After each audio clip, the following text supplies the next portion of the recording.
Salamat, Panginoon, sa ngayong araw na to. Salamat. Dami nating na-miss. Yung ngayong araw,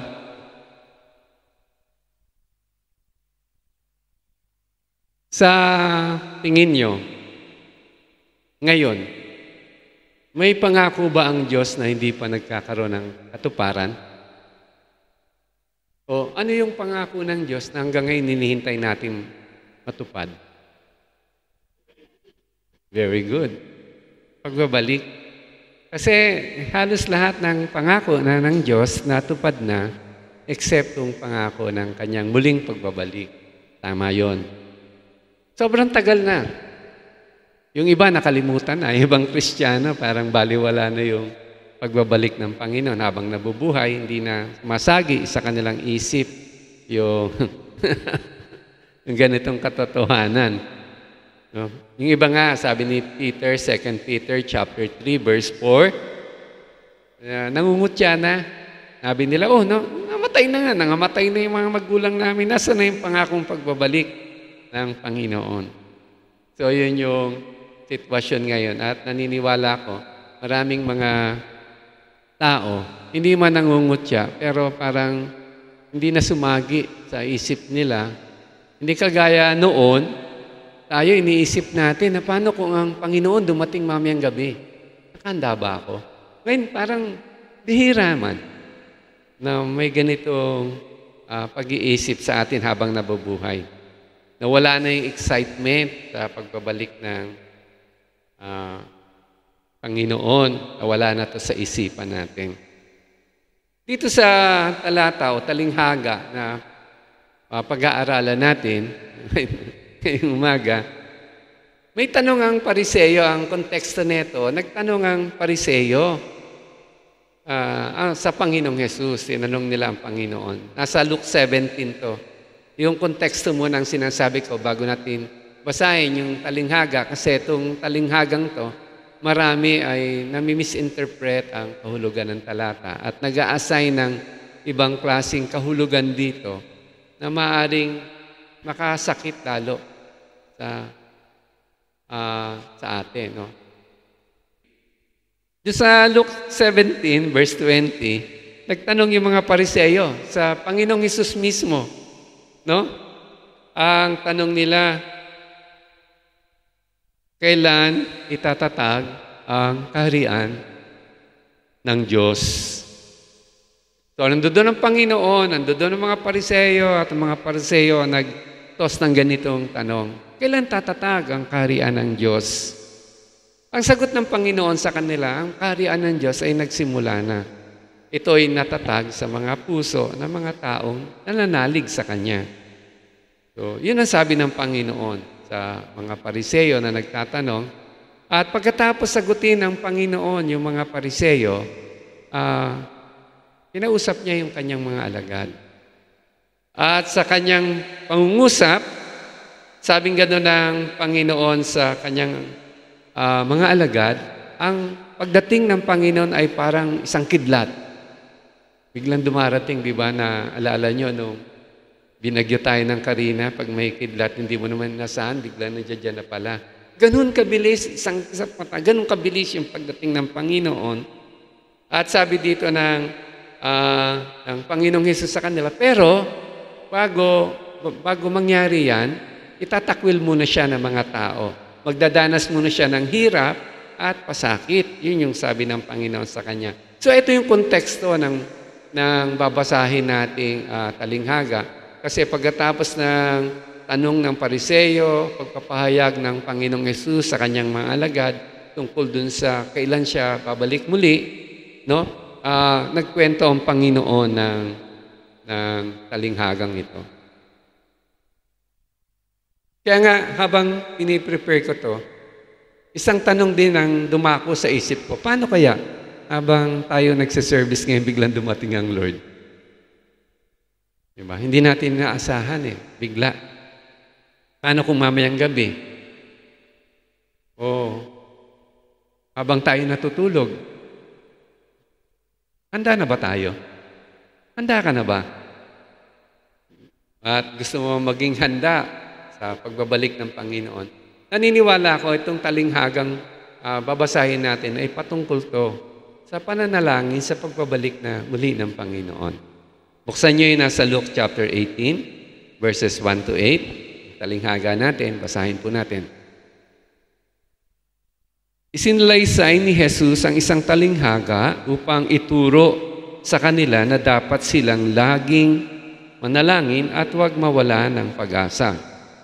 Sinabi niya, may isang lungsod at may isang hukom na walang takot sa Diyos at walang inagalang na tao. Sa lungsod ding iyon ay may isang byuda. Lagi siyang pumupunta sa hukom at sinasabi, bigyan po ninyo ako ng katarungan sa aking usapin. Tinanggihan siya ng hukom sa loob ng mahabang panahon. Ngunit nang magtagal, ay sinabi ng hukom sa sarili, kahit ako'y walang takot sa Diyos at walang ginagalang na tao, ibibigay ko na ang katarungang hinihingi ng biyudang ito, sapagkat lagi niya akong ginagambala at baka mainis pa ako sa kakapunta niya rito. At nagpatuloy ang Panginoon, pakinggan niyo ang sabi ng masamang hukom na yon. Ngayon, ipagkakait kaya ng Diyos ang katarungan sa kanyang mga hinirang na dumaraing sa kanya araw-gabi? Sila kaya'y paghihintayin niya ng matagal. Verse 8, ito yung susi nung talinghaga. Sinasabi ko sa inyo, agad niyang ibibigay sa kanila ang katarungan. Ngunit sa pagbabalik ng anak ng tao, may daratnan pa kaya siyang mga taong may pananampalataya. Dakilang Diyos, dalangin po namin ang basbas, ang pagpapala mo sa iyong salita. Buksan mo ang aming isip, ang aming diwa, ang aming puso, upang maunawaan namin ang iyong pinapahayag sa mga talinghaga na aming binasa. Salamat po, Panginoon, sa pangalan ni Jesus. Amen. So yung talinghaga, tungkol dun sa isang masamang hukom at isang babaeng balo na humihingi ng hustisya sa kanya. Nakakatuwa itong mga talinghaga ng Panginoon. Gumagamit siya ng extreme para mas maunawaan natin yung sitwasyon at maramdaman natin yung mga tunay na pangyayari dun sa sitwasyon na to. Kagaya sa pagkakataong ito, may hukom. Ang description ng hukom, walang takot sa Diyos at walang sinisinong tao. Kumbaga, kung kukumpara mo dun sa first and greatest commandment nung sinamarize ni Christ, first commandment is to love God with all of your heart, mind, soul, and strength. And the second commandment, love others as you love yourself. Itong hukom na to talagang, sabi ng Panginoon sa kanya, description ng Lord sa kanya, masama. Kasi walang sinisino nga sa Diyos, yung binali niya yung pinakapuso ng utos ng Diyos. Kasi sa kanya, ang mahalaga yung sarili niya, yung gusto niya, yung kalooban niya. Pero itong hukom na to, ganito man yung kanyang damdamin, siya yung makapangyarihan. Siya yung nagbibigay ng judgment dun sa komunidad na kung saan siya ay na-assign as hukom. So, ito yung isang hukom na walang pakundangan sa tao. Miski sa tao, wala siyang pakialam.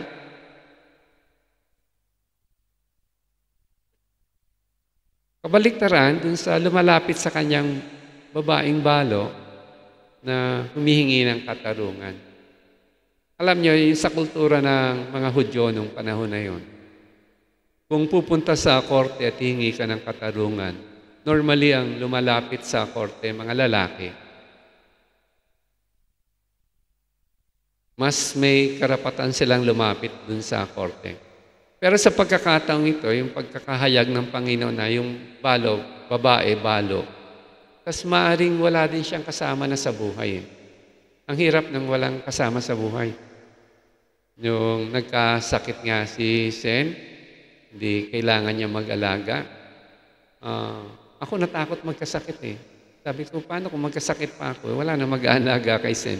Kawawa naman kami. Kawawa naman siya. Pero itong balong sinasabi ng Panginoon dito, dahil siya yung lumalapit dun sa hukom, nangangulugan, wala din siyang mga lalaking kasama sa buhay. Kasi kung may injustice na nangyari, ang lalapit para sa kanya, yung mga kasama niyang lalaki. Ganun yung kultura nila. Pero apparently, wala na siyang ganung mga kasama. Kaya siya na mismo yung lumalapit. At sa mahabang panahon na paglapit niya sa hukom para bigyan siya ng justisya, pinabaliwala siya ng hukom. Kaya lang, yung paglapit niya yung pangungulit niya dun sa hukom ay patuloy. Kaya sa mahabang panahon na tinatanggihan siya ng hukom, hindi siya nag-give up. Tuloy-tuloy lang siya. Sige lang, lapit sa hukom hanggang isang araw yung hukom, nakulitan na. Sabi niya, wala akong takot wala akong pakialam sa Diyos, wala akong pakialam sa tao, pero ang pakialam niya yung sarili niya, nabibisit na sa babaeng ito. Kailangan aksyonan ko na yung kanyang request. Kaya sabi nung hukom, sige na, bibigay ko na yung kanyang hinihiling. Ito, yung sabi ko nga, ang Panginoong Hesus sa talingha, gumamit siya ng extreme para mas maunawaan natin. Dito naman kukumpara ng Panginoon. Yung isang hukom na masamang hukom, ang tawag nga ng Panginoon, masamang hukom, dun sa isang Diyos na makatwiran. Isang Diyos na mabuti. Isang Diyos na ang hangad ay pagpapala at mahalin ng tao. Kaya sabi ng Panginoon doon sa verse 7, ngayon, ipagkakait kaya ng Diyos ang katarungan sa kanyang mga hinirang na dumadaing sa kanya araw-gabi. Sila kaya ipaghihintayin niya ng matagal. No? Naging malinaw dito sa talinghaga, sa comparison, na yung masamang huwes, na puwersa siya para pagkalooban ng hustisya yung babaeng balo.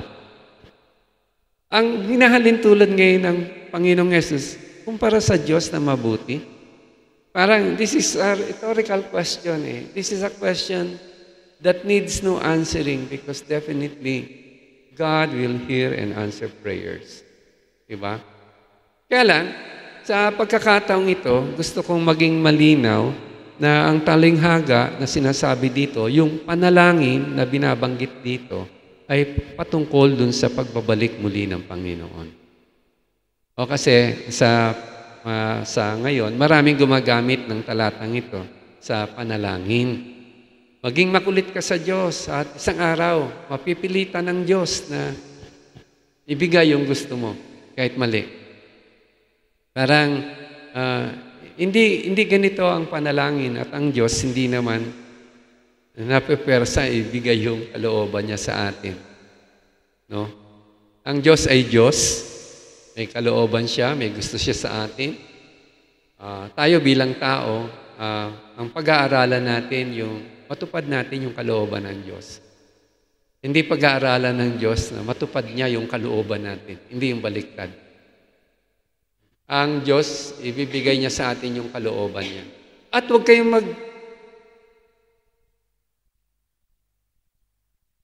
maging mahirap sa inyong tanggapin ang ganitong katotohanan kasi ang kalooban ng Diyos, yan yung pinakamabuti sa ating buhay. Kaya nga, ang prayer natin lagi, Lord, bigay mo po pakita mo sa akin yung kalooban mo. Miski ang Panginoong Hesus, nung bago siya mabayubay sa krus, di ba nananalangin ng Lord? Ang sabi niya, not my will, but your will be done. Ang kalooban ng Panginoon, magbabata siya ng hirap at sakit dun sa krus ng Kalbaryo. May mga pagkakataon na may iba kasi nagtuturo. Bawa, may gusto kang angkinin, i-claim mo yan sa Panginoon. Pagpastingan mo yan. Araw-araw, panalangin mo yan. At bibigay ng Panginoon. Para bang ang Panginoon napilit, na persa, na baluktot natin yung kamay para maibigay yung kalooban niya sa atin. Hindi ganun mag-work ang Lord. Hindi ganun ang panalangin. Totoo, sumasagot ang Diyos sa panalangin.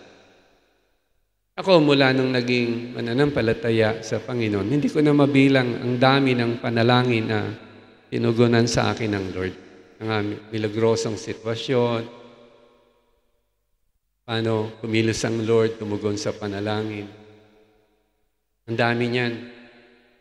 Mula dun sa pagpili ko ng mapapangasawa, mula dun sa pagiging tatay ko, yung sa mga anak namin, hanggang sa panahon ng Karina, nung binabagyo tayo, nananalangin tayo at tumutugon ng Lord sa panalangin.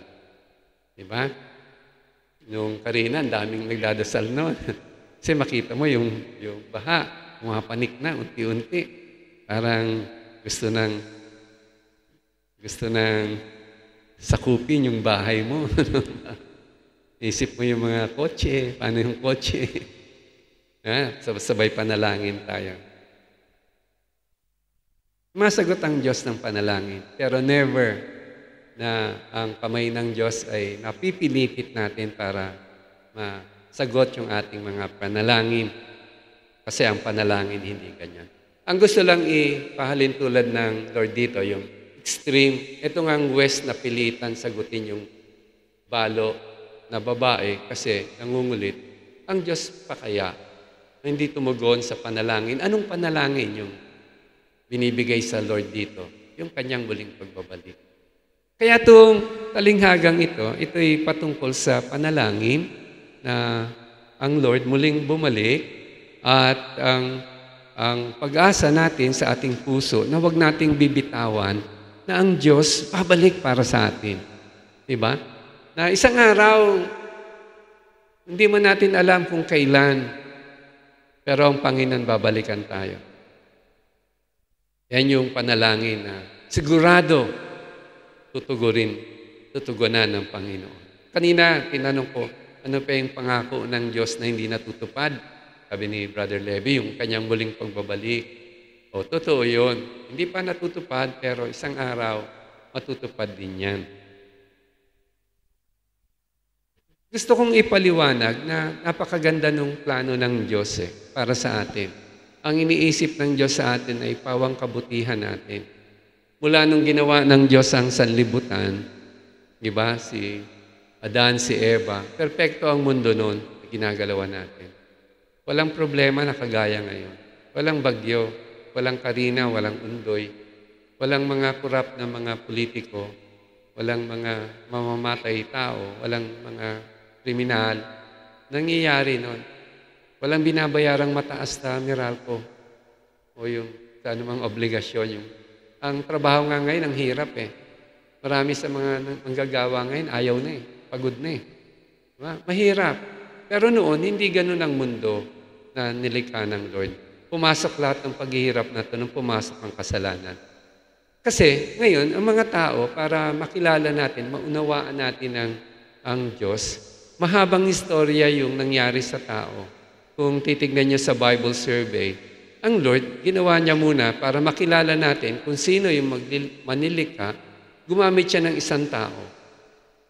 Ang taong yan si Abraham para magkaroon siya ng personal na relasyon at magkaroon ng pangako ang Diyos sa kanila na pagpapala.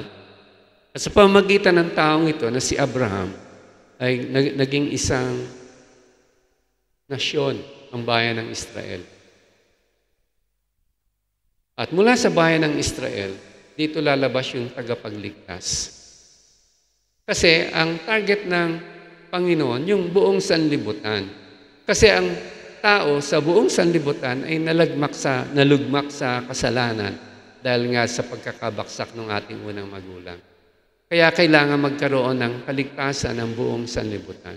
Yung mga tao nung wala pa ang Panginoong Jesus, they are looking forward to the coming Messiah, to the Savior. Tayo ngayon, nasa panahon natin ngayon, we're looking backward 2,000 years ago, dun kay Jesus na naging tagapagligtas natin.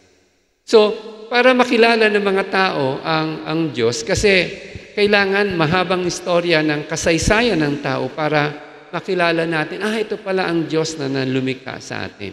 Nagkaroon tayo ng pagkakataon, magkaroon ng personal na kaalaman patungkol sa Diyos dahil sa mga nangyari kay Abraham, sa bayan ng Israel, sa kapanganakan ng Panginoong Hesus at kanyang pagkamatay dun sa krus ng Kalbaryo at kaligtasang ino-offer sa lahat ng tao sa buong sanlibutan. So nagkaroon tayo ng ganitong pagkakataon. At dito sa mga talatang to, at pangunahin dito sa talinghaga na binasa natin, si Jesus ay nagsasabi na darating, babalik muli ang Panginoon, ang tagapagligtas. Matatatag sigurado ang paghahari ng Diyos. Ano yung paghahari ng Diyos? Yung paghaharing may katwiran. Matatatag ng husto yung paghahari ng Diyos, pero ang tagapagligtas ay magbabata muna ng hirap at sakit. At ito nga ang Panginoong Hesus. Nung nakabayubay siya doon sa krus ng Kalbaryo, pinagbayaran niya yung lahat ng kasalanan. Kailangan bumalik siya sa langit, pero nangako ang Lord, babalik muli ako. At ito yung tema ng talinghaga. Kaya nga ang tanong ng Panginoon, babalik niya, may pananampalataya pa kaya na daratnan siya sa mundo? Kasi, ang isang araw sa Diyos ay kahulugang 1,000 taon para sa atin eh. Sa Diyos, hindi matagal, pero sa atin, sukto lang tagal. Yung hintay ng hintay, kagaya nga nung panahon nila, sabi ni Pedro dun sa kanyang sulat sa 2 Peter 3:4, okay lang darating ang Panginoon, nangamatay na yung magulang namin, hindi pa bumabalik ang Panginoon. Naiinip ang tao at nababawasan yung pag-asa na maaring nadarating pa ang Panginoon. Ang talinghagang to nagsasabi na ang isang hukom na masama na kumbinsi sa pagiging porsigido ng balo, umanap ng katarungan, lalong higit ang Diyos na mabuti, na hindi mo na kailangan kumbinsihin, talagang darating at kakaroon ng katuparan yung kanyang pangako na pagbabalik. So, eto po yung panalangin na yun. Ang tanong, Sinaida, ikaw ba'y nananalangin pa na bumalik ang Panginoon? Actually, yung sa Lord's Prayer, kasama ito sa Lord's Prayer. Thy kingdom come, thy will be done. Kasama yan, araw-araw. Di ba, pag yung mga Catholic nagpipray ng Our Father, kasama yun eh. Yung pagbabalik ng Panginoon. Kasi yan yung inaasahan nating pag-asa. Walang ibang pag-asa tayong maaasahan. Hindi dumating yung Panginoon uli dito sa lupa at itatag yung kanyang kaharian.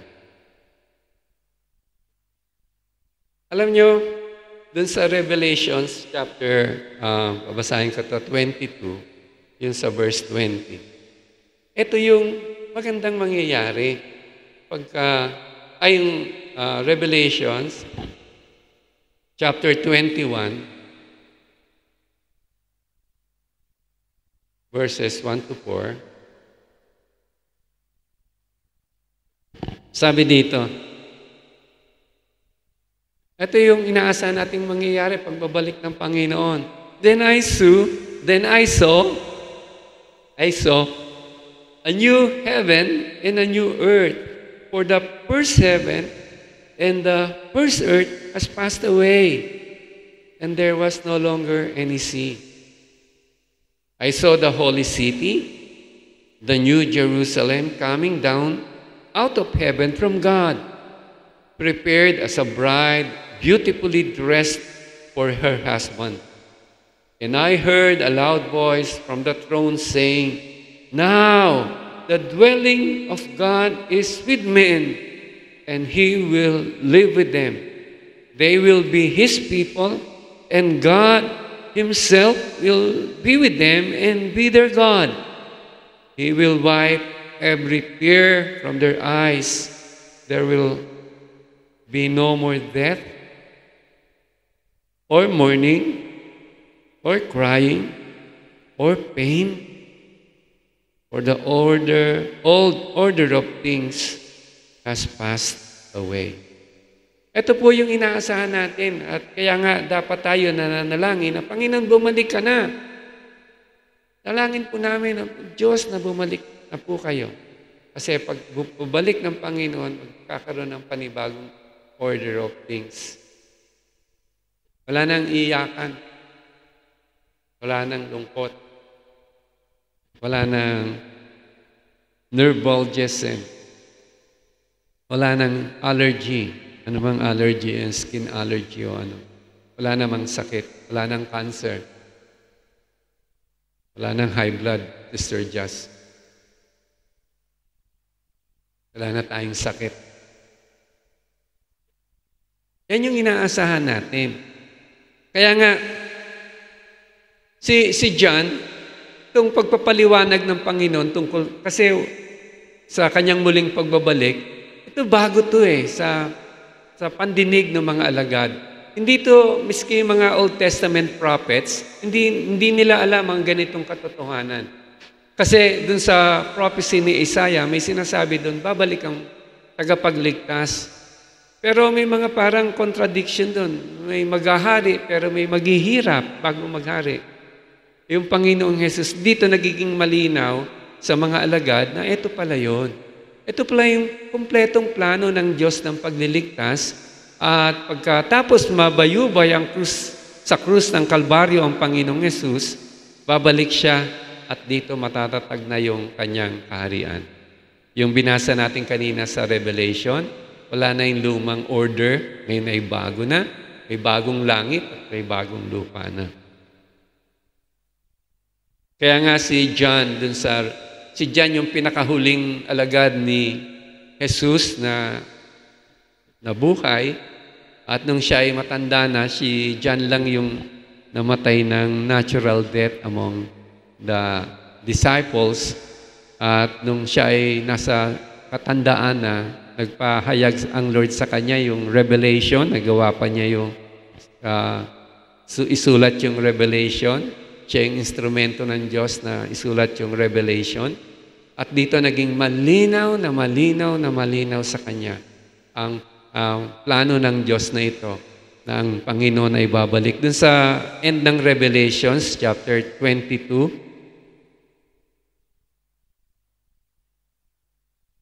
verse 20, sabi ni John, "He who testifies to these things says, Yes, I am coming soon." Ang sagot ni John sa kanya, Amen. Come,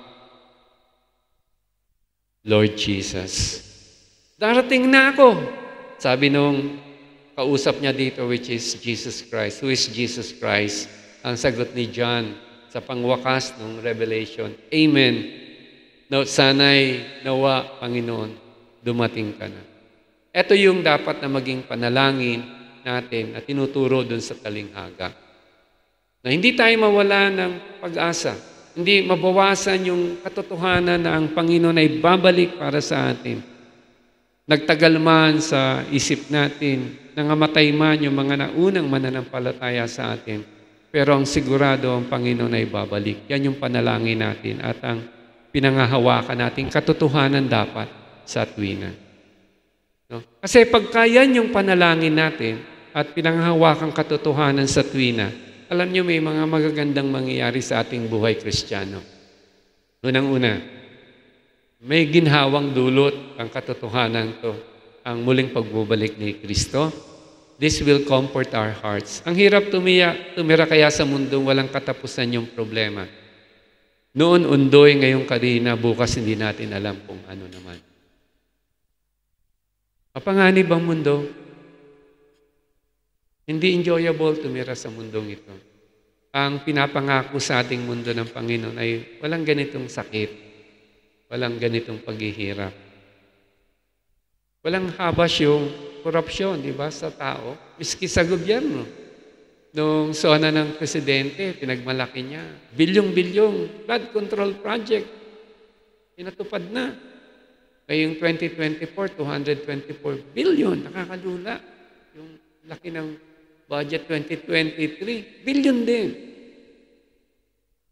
2021, billion din. Umulan. Hindi mo naramdaman yung project. Ano nangyari? Ito ba yung mundong enjoyable ka? Diba, ang hirap ng ganitong mga mundong ginagalawan.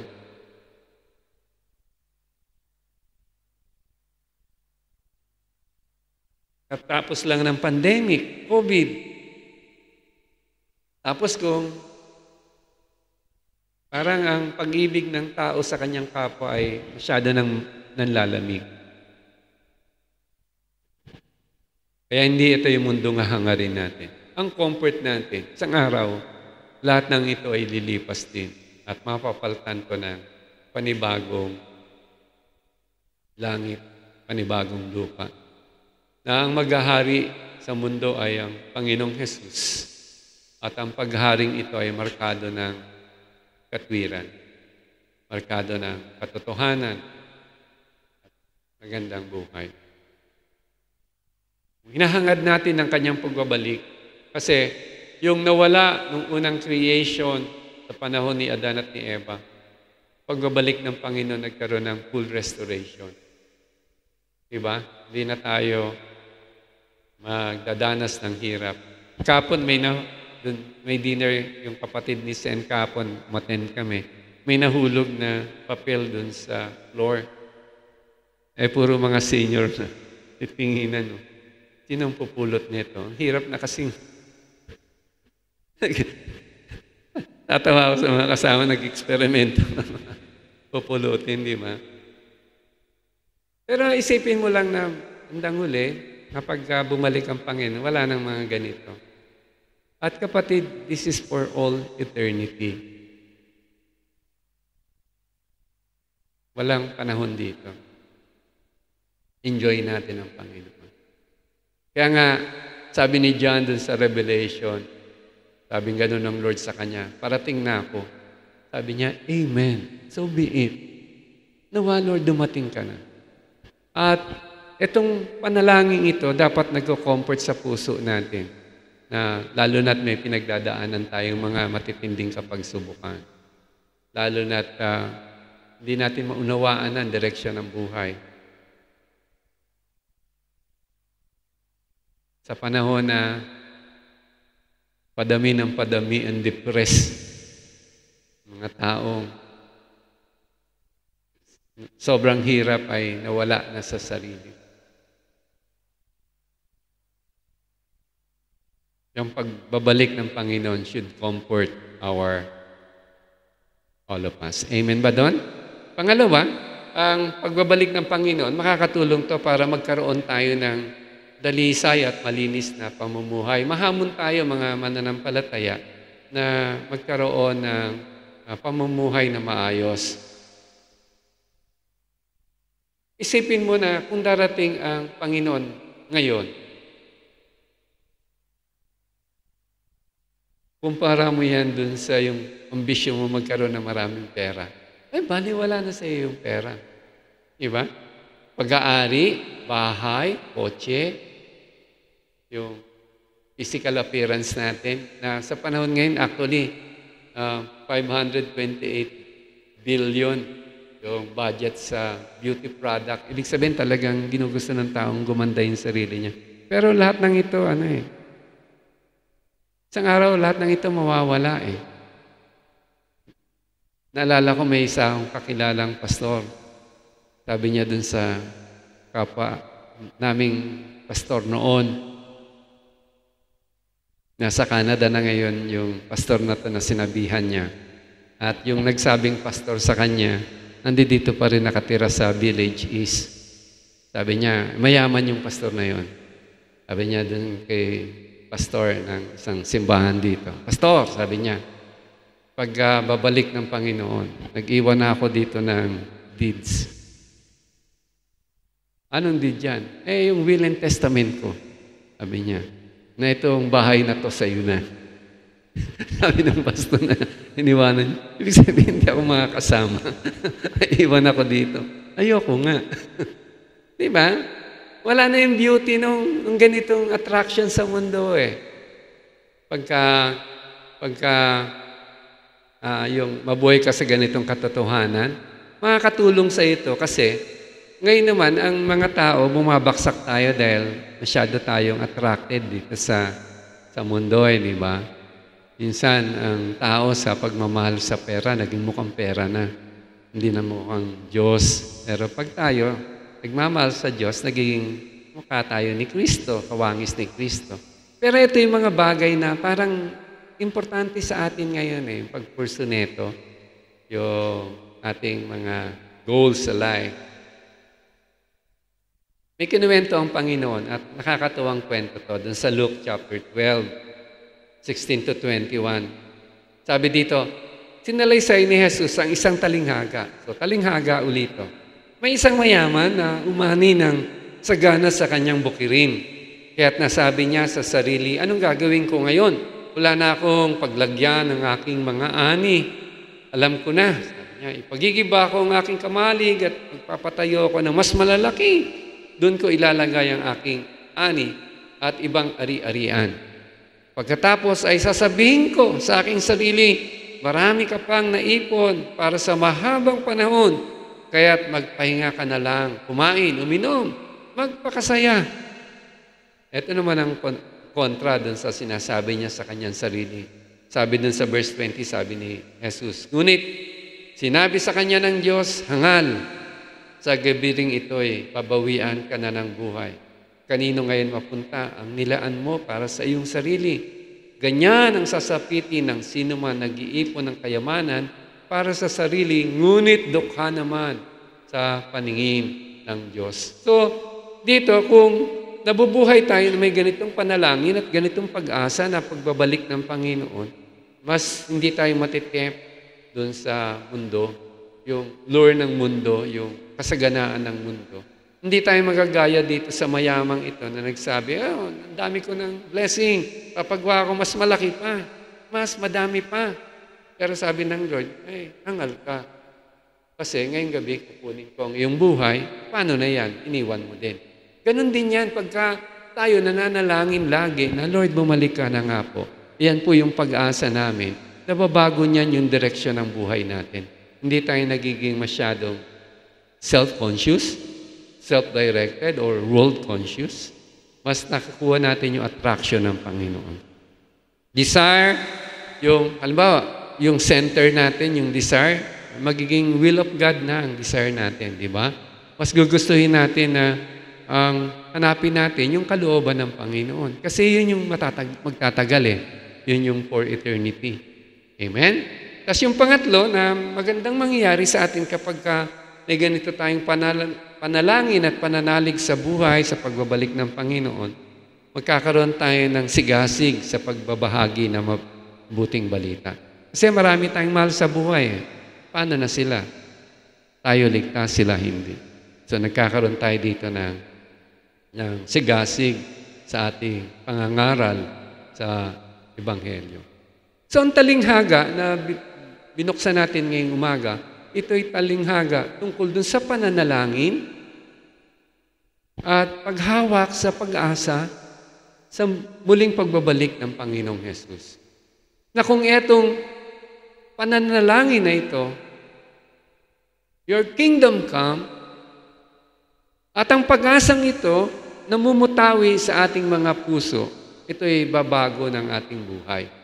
Ito yung magpapagaan sa atin, sumunod sa Lord, at mas magiging less attractive sa atin yung mundo at yung ino-offer ng mundo. Ang conclusion nga ng Panginoon dun sa talinghaga, ang sabi niya, ngunit, yung sa verse 8, sa pagbabalik ng anak ng tao, ito yung tanong din ng Panginoon sa atin, sa panahon natin ngayon. May daratnan pa kaya siyang mga taong may pananampalataya? Pagbabalik ng Panginoon, bumalik ang Lord mamaya, ilan sa atin ang darat na ng Panginoon? Nananalangin na, Lord, bumalik ka na. Na ang pag-asa sa buhay, hindi yung sa mundong ito, kundi ang pag-asa mo yung paghahari ng Diyos, pagdating ng paghahari ng Diyos. Ilan sa atin ang abutan ng Panginoon ng ganito ang tinataglay sa ating buhay. Yan yung hamon ng Panginoon. Yan yung tanong mismo ng Panginoon dun sa mga alagad. Pag dumating yung pagbabalik ng Lord, may pananampalataya pa. Maaring kina Pedro, kina John, yung alagad ng Panginoon, dumating na ang Panginoon sa kanila nung panahon na namatay sila. Kasi sabi ni Paul, to be absent in this body is to be present with the Lord. Ganon din ang mangyayari sa atin. Kung hindi man babalik pa ang Panginoon, tayo'y mauunahan ng kamatayan dito sa lupa. Yun yung second coming ni Christ sa atin. Yun yung pag-usher natin dun sa kanyang kaharian, sa kanyang presensya. Kaya nga, ngayong umaga, ang hamon ng salita sa atin ng Diyos, dalawin nating muli yung katapatan ng Diyos nung mga nakaraan natin. Huwag nating kalimutan yung mga katapatan na ginawa niya sa atin. Kung paano niya tugunan yung ating mga panalangin. Alam ko na marami sa atin, mahal natin ang Lord sapagkat nakilala natin siya bilang isang Diyos na tapat, tumupad ng kanyang pangako. At kailanman ay hindi nagkulang sa atin ang Panginoon. Dalawin nating pirmiyon sa ating mga puso, yung mga nakaraang katapatan ng Diyos upang mapangkapitan natin sa ngayon na itong pangako ng Diyos na kanyang muling pagbabalik maaaring hindi pa dumating ngayon o bukas o sa 2025 o 2027 o makamatayan na natin. Pero itong pag-asang ito ay buhay na buhay sa ating puso sapagkat ang Diyos ang nagsabi siya ay darating. At ang pangatlo, pangawakan natin na yung pangako ng Kristo na kanyang pagbabalik ay darating. It will come. It will come. Darating. Sabi nga ng Panginoon dun sa talinghaga, yung judge na masama, pinagbigyan yung request ng katarungan ng babaeng balo. Kahit wala siyang takot sa Diyos, kahit wala siyang pagmamahal sa tao. Gaano pa kaya ang Diyos na matuwid sa kanyang judgment. Kaya nga, pangawakan nating pirmi, palagian sa ating gunita, sa ating isip, sa ating alaala na si Jesus ay darating para sa atin. Kaya gaya ni John, may response dun sa talinghaga, Amen, Lord. Nawa, Panginoon, bumalik ka na para sa amin. Let's pray. Dakilang Diyos, maraming salamat po sa iyong saganang biyaya at mga pangako. Pinangahawakan po namin ang iyong pangako sa aming mga buhay. Naniniwala po kami, Panginoon, na ikaw'y babalik para sa amin. Pinupuri po namin kayo. Sinasamba po namin kayo. Napasalamatan po namin kayo. Pangalan ni Jesus. Amen.